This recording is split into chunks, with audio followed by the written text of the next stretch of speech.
你若是做出一个你家己品牌的手工果酱，比你徛在柜台卖水果好太济啊！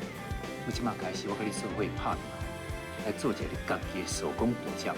好嗲啦，参考的经理啦，照账单顶面的货物，你甲清点一下，甲搬进货车。这某吼，只要若去拄到一个捌意的人，真紧就变心了。你当时才要带恁翁来阮节目啊？阮翁哦，伊无法度就迄大台面啦。是毋是嫌讲阮的通告费伤少啊？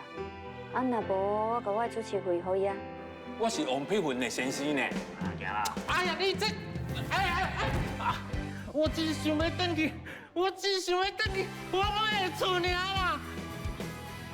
罗先生，搞我对啊，多谢。